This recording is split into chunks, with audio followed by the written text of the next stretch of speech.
Welcome back to you, and we'll have that conversation with Puneet just a little later. It's a fascinating discussion about some of the way that business may adapt its policies, its strategies and its planning after so many lessons were learnt as a result of this crisis.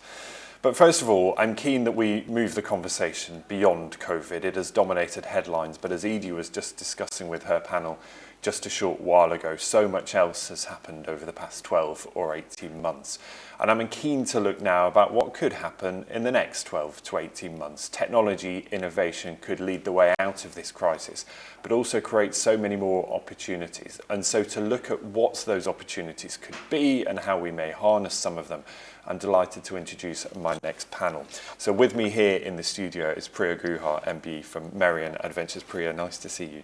And also joining us virtually is Girish Ramachandran from Tata Consultancy Services and Balaji Vishwanathan, who is from Invento Robotics. It's lovely to have you all with us. Thanks so much. Priya, maybe I could start with you because it's such a joy to have you here in the studio. Let's talk a little bit about some of the opportunities. What are you most excited about this year? Because so much of our attention has been focused on COVID. Maybe we've taken our eye off what's coming down the line and what we could be excited about. So I think, Ben, there's a trend we're seeing, which is a really exciting trend. So out of all of the pain of the pandemic, one of the few silver linings has, in my view, been an acceleration of the willingness to embrace technology. Mm-hmm. An acknowledgement that actually technology might be one of the potential solutions for some of the big problems the world is facing. We've seen that with vaccine development during the COVID crisis. But what that means is, and that creates a real environment where we can start to realize the potential of some of the incredibly transformational technologies out there. I'll let our fellow panelists talk to things like robotics, which could potentially be so game-changing across so many sectors, including supply chains, retail, etc., even medical interventions. But we've also got an opportunity for things like quantum technology to be realized. And these are real game-changing global innovations. One of the companies I work with is using artificial intelligence to detect breast cancer. Wow. These are the sort of things that can change the world. And what I think we've seen post-pandemic is a global willingness to embrace that change, yes, which just wasn't there before. And I want to talk in a moment actually about that psychological change that's come as a result of the pandemic, about thinking of doing things differently and what that helps deliver as far as innovation is concerned. Girish, let me bring you in at this point because you deal with so many organisations. What are they telling you? What are they thinking about doing things differently and harnessing the power of both technology but the innovation to do things a bit differently? Thank you, Ben. So what probably we are in a juncture where we are having not only the pandemic, but also the fourth industrial revolution. And this is really, both of these things together have accelerated the speed of change as we see it. And what I see is that every business is reshaping their own organization and disrupting, somebody is there to disrupt their own business models. So like what Priya was saying, technology is at the center of this particular change. And we have seen a quick development of innovations even during this particular pandemic. For example, we have seen private sector repurpose automotive, aviation or consumer goods to quickly manufacture urgently needed medical equipments like ventilators, masks, hand sanitizers, etc. So technology is at the center of this, and every organization is reimagining using digitization, what their business will look like in a few years from now. And Girish, has it given us a newfound respect, a newfound understanding of what technology can provide us? It's not just something that's nice to have, it's suddenly becomes something that is absolutely essential if we're to progress. No, absolutely, Ben. And every organization, people who are least willing to adopt technology and digitization are jumping the bandwagon, and they are looking at how they can accelerate this particular change and ride on this particular wave of change that is happening. Yeah, Balaji, let me bring you in at this point because as Priya touched on, robotics as well, maybe an area that we sort of don't understand too much about, but we will get to know a lot about over the months and years to come. What are you most excited about right now, about the power that we can harness from robotics? Thanks, Ben, and thanks for setting it up, Priya. With robotics, what we see is the evolution of avatar. What pandemic has done is like enable far more people to work remotely, but still it is still quite a limited audience. What robotics and the avatar that it can enable is to enable far more workforce to be able to work remotely. What if a warehouse worker sitting at home could still like through the robots in their warehouse be able to bring the avatar into it, be able to pick up items from the shelves and then place it and then be able to manage it. Whatever caregiver can sit remotely and then be able to use the robot's arms and the mobility to be able to bring care to the patients he or she is caring. So that's the key future we see is the robots becoming an avatar for workers of far more diverse backgrounds to be able to deliver value in the physical world. Priya, we were talking just a little earlier about what is the driver of this change? What is the driver to adopt new technology, to think about doing things differently? Where is it coming from? Is it coming from government that's played such a huge role in this pandemic and they have such a deep pockets and big ambition? Or is it coming from the private sector? So I think the reality is what we're seeing at the moment, Ben, is an alignment of lots of different factors. Of course, there is the pandemic, which has accelerated a change, but it's forced consumers to think differently about how they operate and what they purchase, maybe buying their food or produce online in a way that they hadn't historically considered. It's also forced people to think that actually technology could help them rather than hinder them. The move to remote working would never have happened naturally, but for many people, many professionals, it actually worked quite well.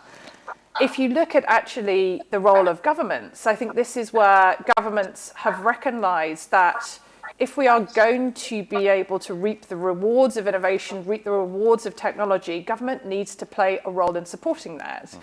One of the hats I wear is actually as a member of the council, the board of Innovate UK, the UK government's innovation agency. And the role of an organisation like Innovate and its counterparts in India is to look at how to help technologies get over the barriers to commercialisation. In both India and the UK, we have fantastic higher education institutions which are investigating some of the most cutting-edge frontier science. But actually, for those technologies to really make a difference in the world, we need them to be commercialized and be available for broad use in every country in the world. And so there's a role there for governments to play as well in stimulating that innovation. And is there enough cross-border collaboration? Because that's always the issue, isn't it? That these things cannot happen in silos. They absolutely cannot happen in silos. And this is actually, for me, one of the most exciting elements to the UK-India relationship. India and the UK have been collaborating on science and innovation for, more than 15, 20 years and beyond that, in terms of looking at areas where our academics can work together, but also where our governments can collaborate on this issue and support each other's innovations coming to fruition. But lastly, and most importantly, perhaps actually encouraging our businesses to engage in each other's economy and make sure that innovations that are benefiting the UK are benefiting India and vice versa. Girish, let me talk about the way we have adopted technology over the last 18 months. You touched on the fact that it has become much more prevalent. We are perhaps a little more trusting of it because we can see the benefits. I wonder now where that takes us and what hurdles that helps us overcome. But equally, what are the hurdles ahead? Because maybe we've been so caught up in this pandemic, some things have fallen by the wayside that now need to still play catch up. Thank you, Ben. I think, my view is that there are three actors in this whole equation. One is the government, the second one is private sector, and the third one is individuals like you and me. And I want to highlight a few things, a few building blocks for this transition, what I call towards digital innovation. And India has done a phenomenal job out of this. That's why I want to highlight this. At the basic minimum is to create a digital foundation. And this is a part of where the government plays in to level the playing field so that we have uniform access to technology, leveraging both internet, cloud, mobile technology, big data, AI, and backed by a very strong cybersecurity layer. And I call this the digital spine. And India has done a phenomenal job out of it. So India has built this four layers, what I call presence-less layer, which is providing digital identity to people so that citizens can participate in any service. The second one is what is called the paperless layer, which is providing digital records so that when people move from one place to another, you don't have to move around with the data. Okay? Our data is already there in the cloud. And the third one, which India has done phenomenally well, is providing a single interface to payments. And the fourth one is about how do you allow data to move freely and securely. So this is a part where essentially the government has to do democratize this whole equation. Then there is a second element, which is what uh, private sector has to do and government has to do, which is in the area of skilling. I genuinely feel that we will have a shortage of workforce, and the shortage of workforce is to the tune of an unrealized output of $450 billion. So this responsibility of reskilling and upskilling lies with both the government as well as businesses, because we need to co-invest in education. And the last one is, it is also very important for all of us as citizens to take this particular opportunity and reskill ourselves. So the most important impetus is on all of us to pick this digital wave and use this opportunity to relearn and unlearn a lot of things that we have done so far. When you lay out the opportunities and the potential there, for some may seem a little overwhelming. It's hard to know what governments should be prioritising, where they should be focusing their resources. And I'm also going to ask Priya this question in just a second. But it'd be interesting, Girish, if you give me your assessment of where the focus needs to be in the short term before we get into the kind of the big thinking that might come further down the line. No, I think we have to look at each and every industry and look at, for those specific industries, what should the government do? Okay? And what is it the government, how should the government build a digital spine so that we have a level playing field across the whole value chain? I think that is probably the single most thing which the government has to do. And the Indian government has done that very well. The second most thing is to identify the opportunities ahead. For example, as I said, skilling is a very important opportunity. We are going to lose a lot of jobs because of automation, but there is a lot of new jobs going to be created. And unless we are ready for that particular wave, it is important that the government has to pick up that and ensure that we pick up skills in those particular areas so that we are able to build on that. Yeah, yeah. Priya, let me ask you the same question, because it can feel overwhelming. The potential opportunities are absolutely vast. How do you boil those down to focus minds about this should be your short-term priority, and then we can get on to thinking a bit bigger? I think one of the most important conversations governments can have is what are the areas where government can make a real difference, but also what are the areas where government needs to step back and just let the sector develop. And so to build on what Girish rightly commented in terms of agendas like skills, another really important agenda is, of course, regulation. And that's one of the hottest topics at the moment in every country in the world, is how do we regulate technology? And I think it's very, very important that government both recognises where a framework of regulation is supportive of innovation, but also where actually governments need to recognise that innovation moves at pace and we don't want regulation to be a barrier to that. The one other area, and it won't come as a surprise to you, Ben, to know this, that I think governments should prioritise is also making sure innovation is inclusive. Mm-hmm. We have a huge problem everywhere around the world, which is that innovation has been seen as an area where a small percentage of the world's population is engaging, whether that's in terms of the people who've had access to funding, for example, to commercialise innovation, or indeed some preconceptions about where those ideas might come from. So I think it's very, very important, if we're going to actually realise technologies that will benefit everybody, to make sure that technologies are inclusive and we are active as governments, as consumers, as corporates, to look for innovation wherever it comes from in the world and make sure that every idea has an equal chance to succeed. Yeah, and Priya, I want to talk about the work that your fund does a little later, and we'll come on to that. Balaji, let me bring you in at this point again too, because we were hearing there about the social change that some of this will drive and why it is so important. Particularly relevant in your field of expertise, of course, and we were hearing there about jobs and automation. We will lose a lot of jobs to automation, and therefore the growth area will come in the more highly skilled roles that are associated with it. From a robotics point of view, that is quite a burden that is on your head, as well as saying, I've got all these wonderful ideas, but I'm going to take your jobs. So I'll partly disagree with that notion. So when computers came in the mainstream 4 decades ago, it created a whole bunch of new jobs. And the same way we expect with robotics too. So it is not a robot versus human or robot replacing human. It is going to be a robot working together with a human. I'll give you an example of a senior care home that we are putting our robots in. So here the care got quite limited due to the COVID. And what our robots could do is enable a caregiver working remotely to be able to manage the robots, be able to manage a fleet of robots, going into seniors, checking on them, monitoring them, and also cracking jokes with them on a daily basis. This is a very, very important one.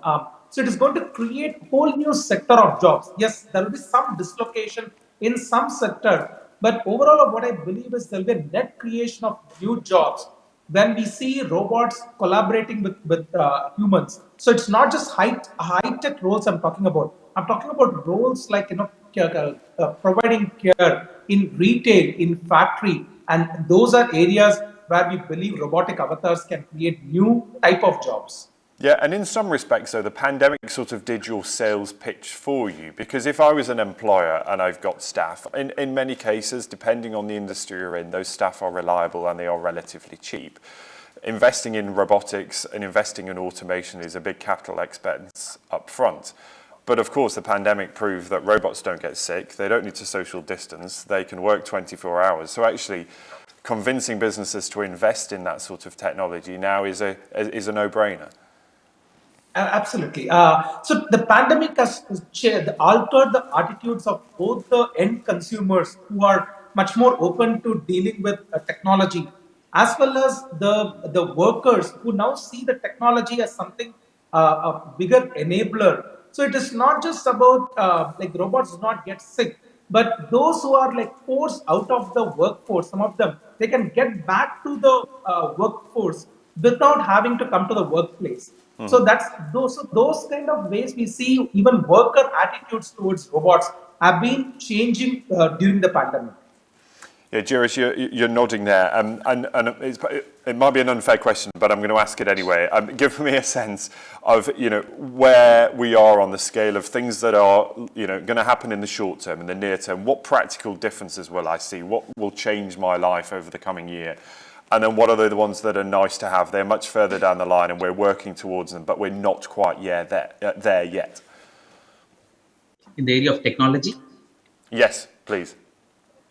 Yeah. So, for example, I mean, let me take a few sectors that you are looking for. For example, if you talked about the government, okay? If you look at the government's primary responsibility being education, health, food security, as well as urbanization, if you may, building smart cities, there is an element of technology which goes into each of this today, as far as digitization is concerned. Okay? So, for example, Ben, I'll give you some examples.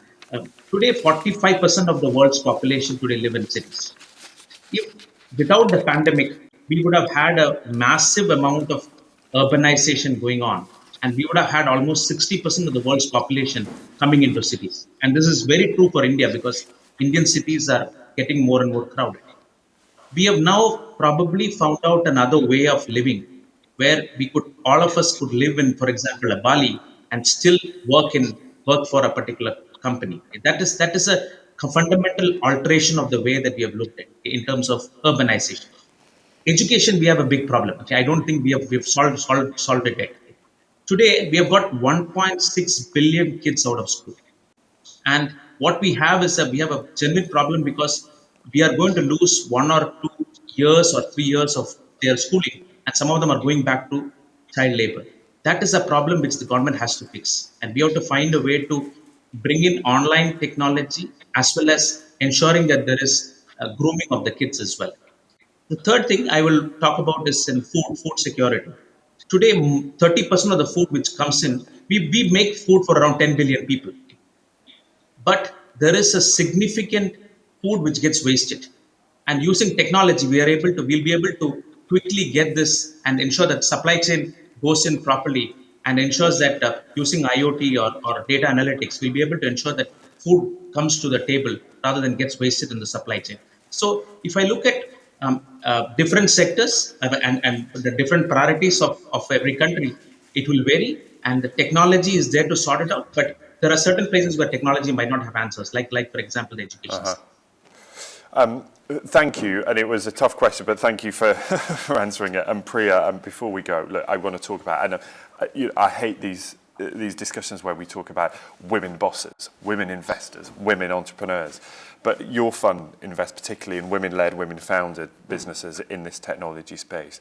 Talk to me about why that is still so important and why we need to talk about it.